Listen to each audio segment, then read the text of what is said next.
আস্তাগফিরুল্লাহ পাঠ করার সময় ছোট্ট একটা ভুল আমরা বেশিরভাগ মানুষ করে থাকি, আর এই ছোট্ট ভুল করার কারণে আস্তাগফিরুল্লাহ পড়ে যে কাঙ্ক্ষিত ফলাফল পাওয়ার কথা, এই ফলাফলটা আমরা পাচ্ছি না।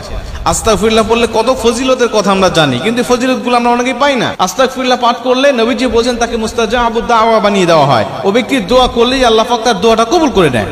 আস্তাগফিরুল্লাহ বেশি বেশি পাঠ করলে তার রিজিকের মধ্যে বরকত দিয়ে দেওয়া হয়। আস্তাগফিরুল্লাহ বেশি বেশি পাঠ করলে তার বিপদ আপদ বালা মুসিবত থেকে তাকে হেফাজত করে নেওয়া হয়। আস্তাগফিরুল্লাহ বেশি বেশি পাঠ করলে আমার আল্লাহ পাক যার কেউ নাই, দেওয়ালে পিঠ থেকে গেছে এমন ব্যক্তিকেও আল্লাহ পাক পথ দেখিয়ে দেয়। আস্তাগফিরুল্লাহ বেশি বেশি পাঠ করলে রিজিকের মধ্যে বরকত হয়। যার কোনো ইনকাম সোর্স নাই তার ইনকাম আল্লাহ পাক বৃদ্ধি করে দেয়, ইনকাম সোর্স গুলো আল্লাহ পাক খুলে দেয়। এত এত ফজিলত আস্তাগফিরুল্লাহ, কিন্তু আমরা পাই না। তার মানে হলো আমরা অধিকাংশ মানুষ এই আস্তাগফিরুল্লাহ সঠিকভাবে পড়তে পারি না। যেভাবে পড়ার দরকার ঠিক সেইভাবে আমাদের পড়া হয় না। বিশেষ করে আমরা যারা বাঙালি আছি, আমরা অধিকাংশ মানুষ যারা মূর্খ, যারা কোরআন তেলাওয়াত জানে না, আরবি সহিহ শুদ্ধ করে কোরআন তেলাওয়াত জানে না। আমরা এটা কিন্তু সকল প্রায় মানুষ জানি যে আরবি অক্ষর সামান্য একটু তারতম্য হয়ে যাওয়ার কারণে, উচ্চারণে কম বেশ হওয়ার কারণে আরবি এই অর্থটা পুরাটাই চেঞ্জ হয়ে যায়, বাংলা অর্থটা পুরাটাই চেঞ্জ হয়ে যায়, উল্টা হয়ে যায়।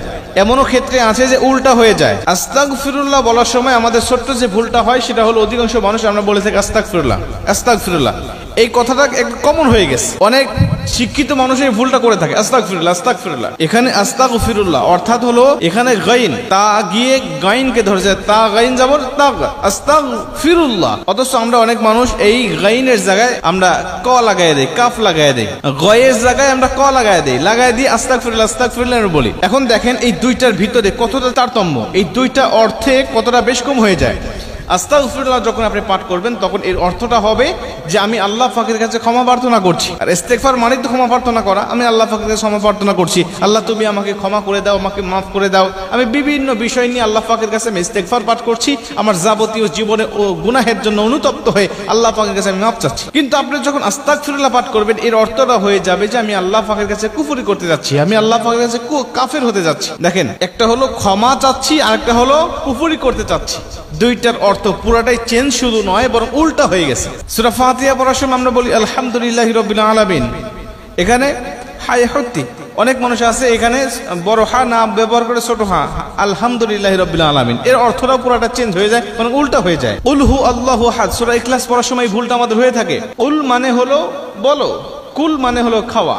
অনেক মানুষ এখানে অর্থটা হলো কুল হু আল্লাহু আহাদ, আল্লাহ পাক বলেন নবী আমার আপনি বলেন আল্লাহ এক, অথচ আমরা বলি কুল আল্লাহু আহাদ, অর্থাৎ খাও আল্লাহ এক। কতটা সেন্সিটিভ বিষয়, কতটা ভাবার একটা বিষয় যে আমাদের সামান্য ভুলের কারণে, অবহেলার কারণে, গাফিলতির কারণে আমাদের পড়া শুধু আমাদের শুধু পড়াই হচ্ছে, এর বিনিময়ে আমরা কিছু পাচ্ছি না। এজন্য নবীজি বলেন কোরআন তেলাওয়াতকারীকে কোরআন লানত করে। এমনও কিছু কোরআন তেলাওয়াতকারী আছে যাদেরকে কোরআন লানত করে, যারা সহি সুন্দরভাবে কোরআন তেলাওয়াত করতে পারে না, এই কোরআন তাদের উপরে লানত করে। মুসলমান ভাইরা আমার, এর জন্য আমরা যদি কাঙ্ক্ষিত ফলাফল পেতে চাই, আল্লাহ পাক যে অফারগুলো ঘোষণা করেছেন, নবীজি যে অফারগুলো ঘোষণা করেছেন, বিভিন্ন আমল করলে যে কাঙ্ক্ষিত ফজিলতগুলো আল্লাহ নবী আমাদেরকে বর্ণনা করেছেন, এই কাঙ্ক্ষিত ফজিলতগুলো যদি আমরা পেতে চাই, কাঙ্ক্ষিত অর্জনগুলো যদি আমরা পেতে চাই, অবশ্যই সহি সুন্দর করে কোরআন তেলাওয়াত করতে হবে।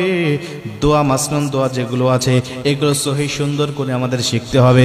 আস্তাগফিরুল্লাহ ইস্তেগফার, যত ইস্তেগফার রয়েছে সব কিছু সুন্দরভাবে যখন আপনি পাঠ করতে পারবেন, আশা করা যায় আমার আল্লাহ পাক অবশ্যই আপনারা সব আমলগুলো কবুল করে নিয়ে জীবনটা